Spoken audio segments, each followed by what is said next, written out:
Alrighty, let's talk about fluid power formulas, hydraulic formulas, a lot of hydraulic formulas over here. This is a quick reference on hydraulic formulas where you have all of them together. And basically, I'm gonna shut out this section here. If you go to this section here, you get to see all the calculations for different type of components in hydraulics. For example, over here, hydraulic cylinder speed calculation, hydraulic cylinder area, force, speed, you have pump displacement, torque, RPM, a whole bunch of different type of calculations that you need for a hydraulic circuit, for the selection of different hydraulic components. Hydraulic horsepower, for example, what's the size of an electric motor that I should have for the hydraulics to operate? How much horsepower do I need for this system to work, for example? So you have a whole bunch of calculations over here, and you can go through them and watch them and so on, right? Over here on this section over here, what I have is all the formulas that you need to go through all of these calculations, and they all work together. For example, over here, how much force do I need for to lift something, right? So let's say you have a cylinder and you say I want to lift, or how much can I lift with this cylinder, right? So you have, for example, cylinder area. If you have the cylinder area, you can plug it in. Cylinder area is in square inches. Let's say 3.146 for area of the cylinder, and you're operating the cylinder at 2,500 psi. So what's the force that I can reach with that cylinder? How much that cylinder can lift at a certain pressure?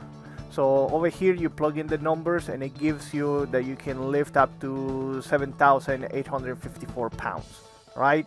Now if you don't have the cylinder area, you can come and calculate over here. Over here below is the cylinder area. So let's say you have a cylinder of what? Let's say 2 inches. 2 inches diameter of the area to work. So you put it in 2 inches over here and it gets calculated. So a 2-inch diameter on the cylinder for the extension, it'll give you a working area of 3.1416 square inches, which is the number that I use over here, right?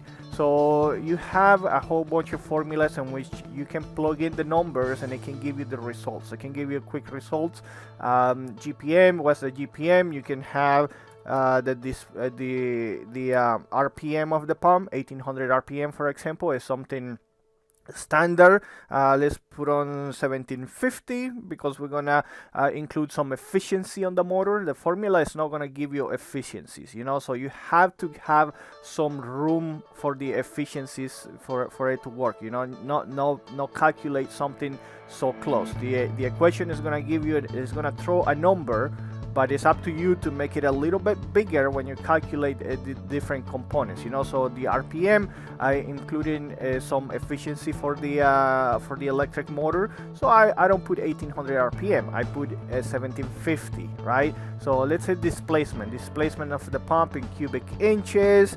I don't know. Let's put 1.6. Let's throw out a number there. And what's the gallons per minute it gives you? It gives you 12.1212 gallons per minute. That is at a given pump and at a given RPM. So you get to have the RPM of the system. Let's say hydraulic horsepower. Again, what's the horsepower that I'm gonna need? Let's say you're working with this pump. So let's say you have 12.12. Let's make it 12.12 watt. Just round it up, let's say, and then you're working at what? You're working at 2,500 psi. What would be the horsepower that I need to install for this system? I know the pump is throwing the 12 gallons per minute. I'm operating it at 2,500. What's the horsepower that I need for the motor? It gives me a 17.6 798 horsepower. So I'm not going to install 17 horsepower in the motor. I'm not going to install 17 horsepower from the motor to put to work in the hydraulic unit. I'm gonna make it a little bit bigger, right? But these are the equations that's throwing out the numbers, and you can have some quick data of what you need, some quick data of the different components, of the different things that you can do in the system for either selection of components or design of the hydraulic system.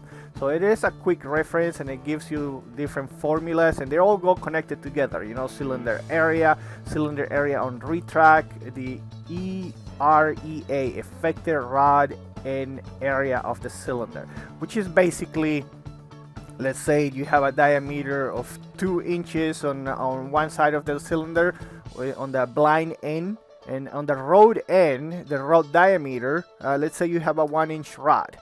You know, so what is the effective rod end area of the cylinder? It gives me 2.356. Let's see. The 2.356 is basically the area of the cylinder, the working area of the cylinder in which the rod is located, because the rod is taking some space, the rod is taking some area in the cylinder. So when you apply pressure from the rod side of the cylinder, you have a smaller area, of the cylinder. For example, over here it gives you a 2.35. If you have a 2 inches on one side and 1 inch on the rod end, the rod end area is 2.35, right?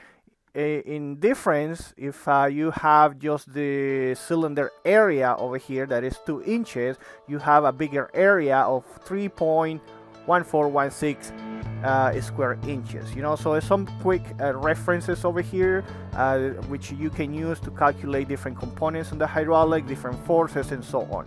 So that is the quick reference for the hydraulic formulas. And if you want to watch some of the calculations, also there is a reference video library in which you can go and look at it and see the different calculations on it, which basically are using these formulas right here. So anyway, guys, this is the video for today. I'm going to leave the linkage for this formula section, and I'm going to also link this section over here so that you can watch the library of calculation if you want to, if you need to, you know. So anyway, thank you very much for your attention. We see you next time. Bye bye.